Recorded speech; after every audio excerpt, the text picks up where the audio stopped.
नमस्कार, मैं हूं अंकुर और आप देख रहे हैं सत्यहिंदी.com। सत्य हिंदी की एंड्रॉयड ऐप डाउनलोड करने के लिए डिस्क्रिप्शन में जाइए, वहां पे आपको एक लिंक मिलेगा जहां से आप ऐप डाउनलोड कर सकते हैं। अब एक नजर डाल लेते हैं अब तक की खबरों पर। कोरोना की वैक्सीन को देश भर के लोगों के लिए मुफ्त बताने के बाद केंद्रीय स्वास्थ्य मंत्री डॉक्टर हर्षवर्धन ने इसे लेकर सफाई दी है। डॉक्टर हर्षवर्धन ने पहले कहा था कि कोरोना की वैक्सीन देश भर में सभी लोगों के लिए मुफ्त होगी, लेकिन बाद में उन्होंने ट्वीट कर कहा कि टीकाकरण के पहले दौर में कोरोना की मुफ्त वैक्सीन देश भर में 1 करोड़ हेल्थ केयर वर्कर्स और 2 करोड़ फ्रंटलाइन वर्कर्स को मिलेगी। इसके अलावा बचे 27 करोड़ लोग कौन होंगे जिनका टीकाकरण होना है, इस बारे में जुलाई तक फैसला कर लिया जाएगा। केंद्रीय मंत्री प्रकाश जावड़ेकर ने शनिवार को बताया कि कम से कम 3 और वैक्सीन भारत में इस्तेमाल की अनुमति मिलने का इंतजार कर रही हैं। उन्होंने कहा कि भारत शायद अकेला देश है जहां 4 वैक्सीन तैयार हो रही हैं। इनमें से एक वैक्सीन कोविशील्ड को कल यानी शुक्रवार को आपातकालीन इस्तेमाल की मंजूरी मिली है। इस वैक्सीन का उत्पादन पुणे का सीरम इंस्टीट्यूट ऑफ इंडिया कर रहा है। समाजवादी पार्टी के प्रमुख और उत्तर प्रदेश के पूर्व मुख्यमंत्री अखिलेश यादव ने कहा है कि वे कोरोना वैक्सीन नहीं लगवाएंगे। शनिवार को प्रेस से बात करते हुए अखिलेश ने कहा, मैं ये वैक्सीन नहीं लगवाऊंगा। उन्होंने कहा, ये वैक्सीन बीजेपी लगाएगी तो उसका भरोसा करूंगा मैं। अपनी सरकार आएगी तो सबको फ्री वैक्सीन लगाएंगे। हम बीजेपी की वैक्सीन नहीं लगवा सकते। इसके बाद बीजेपी का कहना है कि अखिलेश यादव ने वैज्ञानिकों का अपमान किया है।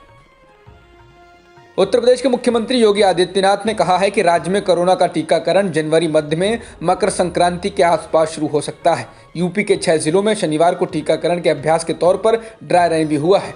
5 जनवरी को पूरे राज्य में वैक्सीनेशन के इंतजाम का जायजा लेने के लिए ड्राई रन होगा। उत्तर प्रदेश के मुख्यमंत्री योगी आदित्यनाथ ने ये जानकारी दी है। धर्म परिवर्तन और दूसरे धर्म में विवाह करने से जुड़े विवादास्पद अध्यादेश के बाद उत्तर प्रदेश की योगी आदित्यनाथ सरकार एक और ऐसे विषय पर अध्यादेश जारी करने की योजना बना रही है। सरकारी ही नहीं, निजी जमीन पर भी बने धार्मिक स्थलों पर नियंत्रण करने के लिए एक अध्यादेश योगी सरकार लाने की तैयारी कर रही है। टाइम्स ऑफ इंडिया ने सूत्रों के हवाले से कहा है कि Uttar Pradesh regulation and registration of religious places ordinance का मसौदा तैयार किया जा रहा है। राजनीतिक पर्यवेक्षकों का कहना है कि सरकार का मकसद सभी समुदायों के धार्मिक स्थलों पर शिकंजा कसना है। आरोप ये भी लगने लगे हैं कि सरकार अल्पसंख्यकों के धार्मिक स्थलों को नियंत्रित करना चाहती है। इसके अलावा एक और सवाल ये भी है कि धर्मनिरपेक्ष सरकार किसी के धार्मिक मामलों में दखलंदाजी क्यों कर रही है। अब गाजीपुर बॉर्डर पर 75 साल की उम्र के कश्मीर सिंह लाडी नाम के बुजुर्ग किसान ने आत्महत्या कर ली है। वह यूपी उत्तराखंड के बॉर्डर पर पड़ने वाले बिलासपुर इलाके के रहने वाले थे। कश्मीर सिंह का शव टॉयलेट के अंदर मिला है। भारतीय किसान यूनियन के मुताबिक कश्मीर सिंह ने एक सुसाइड नोट भी छोड़ा है, जिसमें उन्होंने आत्महत्या के लिए केंद्र सरकार को जिम्मेदार ठहराया है।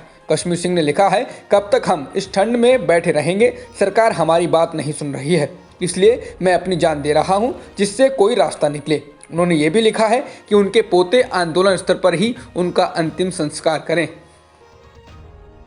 भारतीय किसान यूनियन के नेता राकेश टिकैत ने किसान द्वारा आत्महत्या किए जाने पर दुख जाहिर किया है। राकेश टिकैत का कहना है कि किसान आंदोलन से भावनात्मक रूप से जुड़ चुका है, सरकार सुन नहीं रही है, यही कारण है कि इस तरह की घटनाएं सामने आ रही हैं। राकेश टिकैत ने कहा कि सरकार की अगर यही स्थिति रही तो इस सरकार को किसान धरती में मिला देगा। किसानों ने अब आंदोलन तेज करना शुरू कर दिया है। किसानों का कहना है कि अगर सरकार नहीं मानती है तो 26 जनवरी को गणतंत्र दिवस पर दिल्ली में ट्रैक्टर रैली निकाली जाएगी। बता दें, छठे दौर की बातचीत के बाद अब अगली बैठक 4 जनवरी को है, लेकिन किसानों का कहना है कि सरकार उनको हल्के में ले रही है।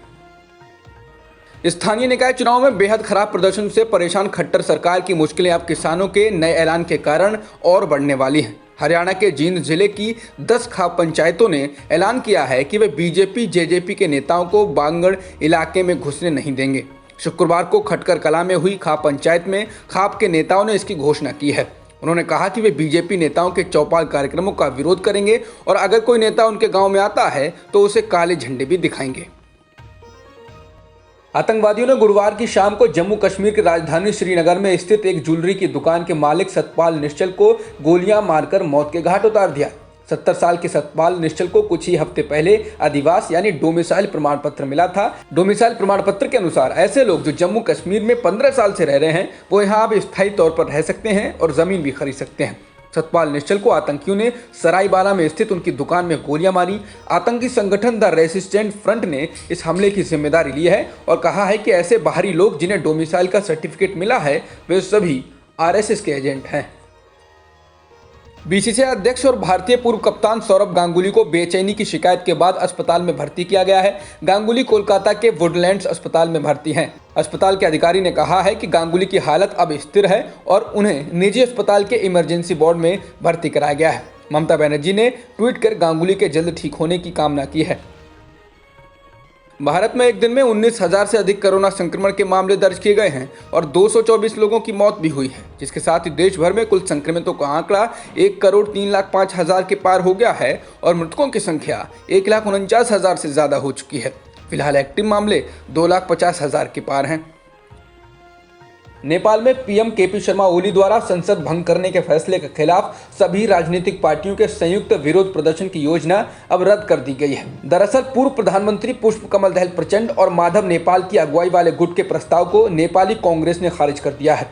दहल नेपाल गुट ने गुरुवार एक संयुक्त विरोध का ऐलान करने की योजना बनाई थी, जिसमें नेपाली कांग्रेस के अलावा जनता समाजवादी पार्टी शामिल थी, लेकिन कांग्रेस पार्टी की ओर से कोई आश्वासन नहीं मिलने के चलते इन्हें इस प्लान को ठंडे बस्ते में डालना पड़ा है। बता दें, सभी राजनीतिक दल अलग अलग संसद भंग करने के फैसले के खिलाफ प्रदर्शन कर चुके हैं।